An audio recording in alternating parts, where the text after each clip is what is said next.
Perkenalkan, nama saya Jurnal Prisma Perduan Siombing dengan NIM B1A121246. Video ini dibuat untuk memenuhi tugas UAS dari perancangan kontrak yang diampu oleh Bapak Muhammad Falian Arsinugraha SMH. Untuk soal yang pertama yaitu, apa yang dimaksud dengan perancangan kontrak? Dan apa saja fungsi perancangan kontrak? Di sini saya akan menjelaskan apa saja itu. Apa itu perancangan kontrak?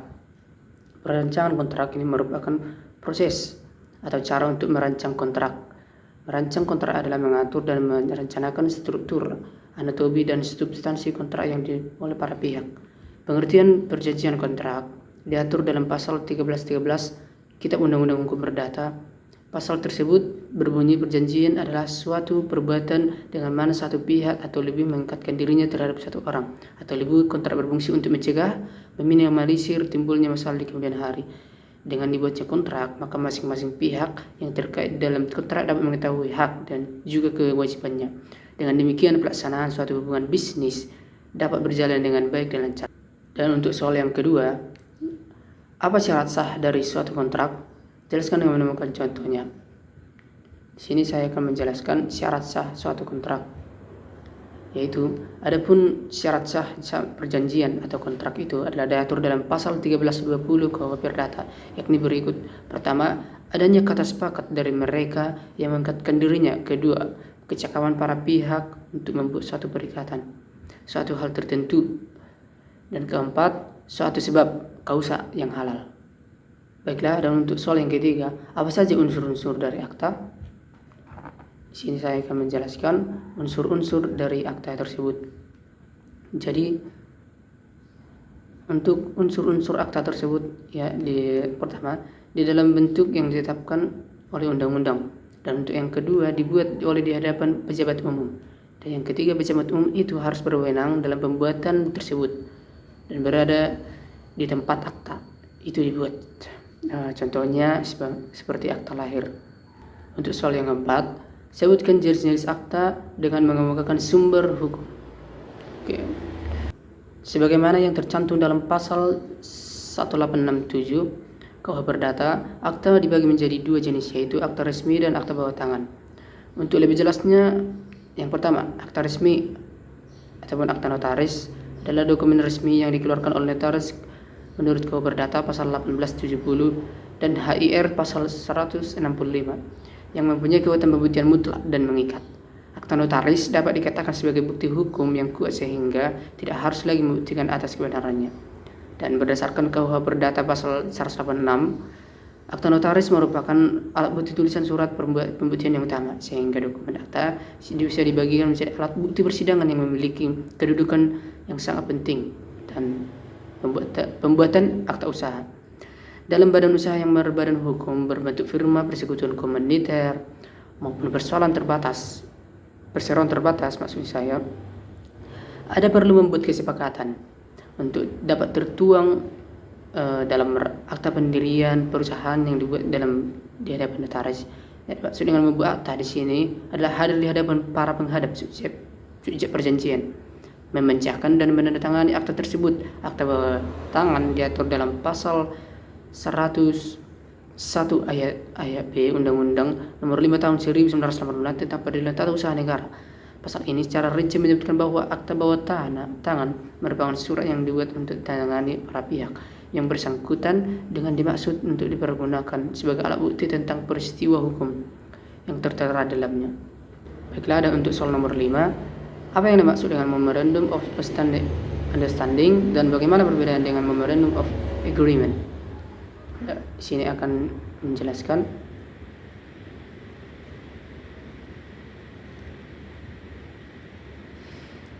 Memorandum of Understanding dalam bahasa Indonesia diterjemahkan sebagai istilah antara lain kesepakatan, nota kesepahaman, perjanjian antara sama, perjanjian pendahuluan di dalam Kitab Undang-Undang Hukum Perdata atau KUHP. Tidak dikenal apa yang dinamakan nota kesepahaman. Memorandum of Agreement adalah dokumen yang ditulis antara para pihak untuk bekerja sama dan sama secara kooperatif dalam suatu proyek yang disepakati atau mencapai suatu tujuan yang disepakati.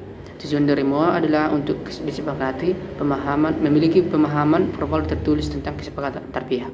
Dan untuk soal nomor 6, jelaskan faktor-faktor yang dapat mengaruhi tidak sahnya suatu kontrak sehingga kontrak tersebut dapat dibatalkan. Baiklah, di sini saya akan menjelaskan.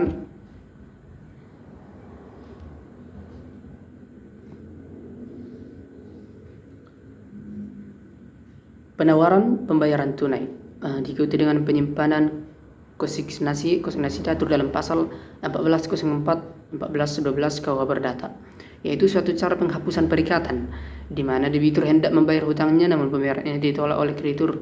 Maka kreditur bisa menitipkan pembayaran melalui kepaniteraan pengadilan negeri setempat. Baru, pembaharuan utang, novasi. Novasi diatur dalam pasal 13 Perdata. Novasi merupakan alat persetujuan di mana suatu perikatan telah dibatalkan dan sekaligus suatu perikatan lain harus dihidupkan. Untuk yang ketiga, perjumpaan utang atau kompensasi. Kompensasi atau perjumpaan utang diatur dalam pasal 1425 sampai 1435 KUH Perdata, yang diartikan dengan kompensasi adalah penghapusan masing-masing uang dan dengan jalan saling menghitungkan uang yang sudah dapat ditagih antara kreditur dengan debitur. Kompensasi ini dapat terjadi berdemi hukum atau atas permintaan kedua belah pihak. Dan untuk selanjutnya itu pencampuran utang. Confusio. Pencampuran utang diatur dalam pasal 1436, 1437 KUH Perdata. Pencampuran utang adalah pencampuran kedudukan sebagai orang yang berhutang dengan kedudukan kreditur menjadi satu. Terdapat dua cara terjadi percampuran utang: dengan jalan penerusan hak dengan alas hak umum, dengan jalan penerusan hak di bawah alas hak khusus. Dan selanjutnya pembebasan utang. Pembebasan utang diatur dalam pasal 1438, 1443 KUH Perdata. Pembebasan utang adalah suatu pernyataan sepihak dari kreditur kepada debitur bahwa debitur dibebaskan dari perutangan. Ada dua cara yang terjadi pembebasan utang, yaitu dengan cuma-cuma dan prestasi dari debitur. Dan musnahnya barang yang terutang. Musnahnya barang yang terutang diatur dalam pasal 1444 dan 1445 KUH Perdata. Perkataan harus hapus dengan musnahnya atau hilangnya barang tertentu yang menjadi prestasi diwajibkan kepada debitur untuk menyerahkan kepada debitur. Dan untuk selanjutnya yaitu kebatalan atau pembatalan. Kebatalan atau pembatalan diatur dalam pasal 1446, 1456 KUH Perdata. Ada tiga penyebab timbulnya pembatalan kontrak, yaitu adanya perjanjian yang dibuat oleh orang belum dewasa dan di bawah pengampuan tidak mengindahkan bentuk perjanjian syarat dalam undang-undang. Adanya hak cacat kehendak itu yang berupa kesehatan, kesalahan penipuan, paksaan atau penyalahgunaan keadaan tersebut perjanjian. Selanjutnya berlakunya suatu syarat pembatalan. Syarat pembatalan adalah suatu syarat yang apabila dipenuhi menghapusnya perjanjian atau membawa segala suatu pada keadaan semula, seolah-olah tidak ada suatu perjanjian, dalam pasal 1265 KUH Perdata. Selanjutnya lewat waktu kadaluarsa. Jangka waktu berakhirnya kontrak tidak ada yang sama antara satu dan yang lainnya. Ada yang singkat, ada juga yang lama. Dan untuk selanjutnya, untuk soal nomor 7, jelaskan unsur-unsur perancang kontrak dengan menyebutkan sumber hukumnya. Baiklah, adapun unsur-unsur kontrak. Ya, perlu diketahui bahwa anatomi kontrak terdiri atas pembukaan, komparasi, resital premis, konsideran, isi kontrak, dan bagian penutup.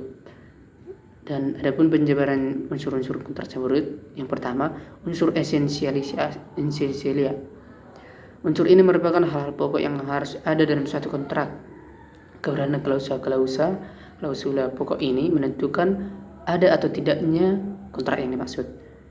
Sebagai contoh, dalam kontrak jual beli, bentuk dari unsur esensialia adalah adanya barang dan harga.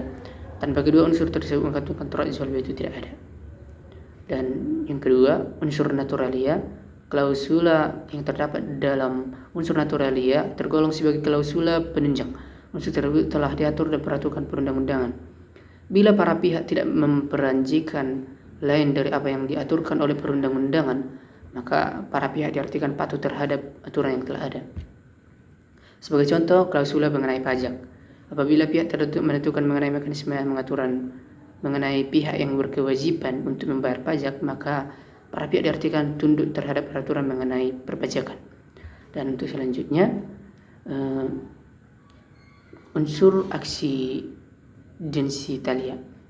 Unsur accidentalia merupakan larangan atau prestasi ganti rugi, denda, bunga, pemutusan kontrak, force majeure, asuransi, dan penyelesaian sengketa. Sebagai contohnya, dalam suatu kontrak, para pihak bersepakat bahwa penyelesaian sengketa kontrak akan diselesaikan melalui arbitrase. Konsekuensinya, para pihak tidak dapat mengajukan penyelesaian perkara tersebut di luar apa yang telah disepakati. Dan ketiga unsur tersebut dituangkan dalam kontrak berdasarkan kebutuhan agar tujuan bersama keinginan para pihak terakomodir dengan baik. Selanjutnya, nomor 8, apa perbedaan antara akta otentik dengan akta bawah tangan? Baiklah, perbedaan akta otentik dan akta bawah tangan, salah satu perbedaan mendasar antara akta otentik dan bawah tangan terletak pada proses pembuatannya. Akta otentik disusun di hadapan notaris atau pejabat yang berwenang, sehingga memiliki kekuatan pembuktian dan kuat dianggap sah secara hukum. Sementara itu, akta bawah tangan dibuat oleh pihak-pihak yang terlibat, tanpa melibatkan notaris, sehingga memiliki tingkat keabsahan yang lebih rendah. Dalam hal fungsi, otentik umumnya digunakan dalam transaksi. Dari sisi akta bawah tangan lebih umum digunakan untuk transaksi yang lebih sederhana atau kurang formal, seperti perjanjian pinjam-pinjam antar individu. Baiklah, untuk soal nomor 9, apa yang dimaksud dengan prestasi dan bagaimana wujud dari prestasi tersebut dalam suatu kontrak? Baiklah, prestasi adalah suatu yang dapat dituntut. Jadi dalam suatu perjanjian suatu pihak, biasanya kreditur atau yang berpiutang, menurut prestasi pada pihak lainnya, biasanya debitur atau yang berutang. Menurut pasal 1234 KUH Perdata, prestasi terbagi menjadi 3, yaitu yang pertama, prestasi untuk menyerahkan sesuatu. Prestasi ini terdapat dalam pasal 1237 KUH Perdata. Yang kedua, prestasi untuk melakukan sesuatu atau berbuat sesuatu, atau prestasi jenis ini terdapat dalam pasal 1239 KUH Perdata. Dan untuk yang ketiga, prestasi untuk tidak melakukan atau tidak berbuat sesuatu. Prestasi ini jenis terdapat dalam pasal 1239 KUH Perdata. Apabila seseorang telah disepakati prestasi sesuai dengan perjanjian itu, maka kewajiban pihak tersebut untuk melaksanakan dan mentaatinya. Baiklah, untuk soal nomor 10, apa yang dimaksud dengan wan prestasi dan bagaimana perbedaan antara wan prestasi dengan perbuatan melawan hukum? Dalam perbuatan melawan hukum, si penggugat harus dapat membuktikan semua unsur kesalahan pada si tergugat. Sedangkan dalam wan prestasi, si penggugat cukup menunjukkan adanya wan prestasi, sementara pembuktian dalil bahwa tidak adanya wan prestasi dibebankan pada si tergugat. Sekian dan terima kasih.